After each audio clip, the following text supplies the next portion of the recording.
ધાનેરામાં પાલિકાનું મકાન જર્જરિત થતા પાલિકા કચેરી 4 અલગ અલગ જગ્યાએ ડિવાઈડ થતા અરજદારોને અલગ અલગ કામ અર્થે ચાર કચેરીએ ધક્કા ખાવાનો વારો આવ્યો છે। સામાન્ય કામ હોય તો પણ અલગ કચેરીએ આંટાફેરા વધી જતા અરજદારોનો સમય વેડફાઈ રહ્યો છે। ધાનેરા અંદાજે 39,000ની વસ્તી ધરાવતું નગર છે, જેમાં 20,000 જેટલા મતદારો છે, જેમને પાલિકામાં અનેક મોટા કામ હોય છે અને એ જ કામ માટે અલગ અલગ કચેરીના આંટાફેરા વધી જતા સ્થાનિકો ત્રાહિમામ પોકારી ઉઠ્યા છે। સરકાર અને તંત્ર પાસે માંગ કરી રહ્યા છે, અલગ અલગ જગ્યાને બદલે પાલિકાની તમામ શાખાઓએ એક જ જગ્યાએ રાખવામાં આવે, જેથી અમારો સમય પણ બચે અને કામ સરળતાથી થઈ જાય।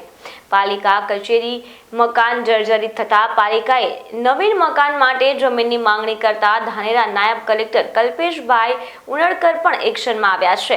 જલ્દીથી પાલિકાને જમીન મળી રહે એવા આશય સાથે ઉપરી અધિકારીઓ સાથે સતત સંપર્કમાં રહી પાલિકા આધુનિક બની રહે અને ધાનેરાના તમામ લોકોને પડતી મુશ્કેલીમાંથી કઈ રીતે ઉગારી શકાય એવા પ્રયત્ન હાથ ધરેલ છે।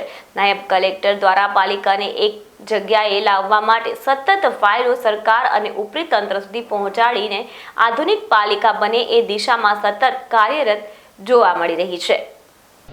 મારું નામ હરેશભાઈ ખત્રી છે, ધાનેરામાં રહું છું।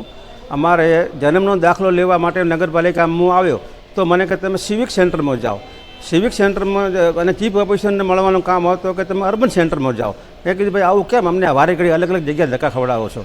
તો કે ભાઈ અહીંની બિલ્ડિંગ એકદમ જર્જરિત થઈ ગઈ છે અને તૂટી ગઈ છે, પોપડા પડી રહ્યા છે, અહીંયા આગળ કર્મચારીને બેસવું જાનનું જોખમ છે। તો અમે વિનંતી કરી સરકારશ્રીને કે તાત્કાલિક ધોરણે એક જ જગ્યાએ બિલ્ડિંગ નવીન બનાવી આપે અને જેથી આખા ધાનેરાના નગરજનોને ધક્કા ખાવા ના પડે અને બહુ સારી સુવિધા રહે, એ જ અમારી વિનંતી છે। નાગરિક મુન્નાભાઈ ધાનેરા તરફ નગર લોકોના તરફથી આ કહું છું કે ધાનેરા નગરપાલિકામાં 1 મહિનાથી હું ધક્કા ખાઈ રહ્યો છું। જે બી ફોર્મ ભરવાનું 4 જગ્યાએ સાહેબો ત્યાંથી ત્યાં મોકલે છે, એના માટે અમે સરકારશ્રીને અરજી કરી ધાનેરા નગરપાલિકાની જૂની બિલ્ડિંગ જર્જરિત થઈ જવાથી 4 વિભાજનમાં આપણે નગરપાલિકા વેચેલી છે, તો તેને એક જગ્યાએ બિલ્ડિંગ બનાવીને એક જગ્યાએ કામ થઈ જાય તેવી અમે સરકારશ્રીને આગ્રહ કરી છે।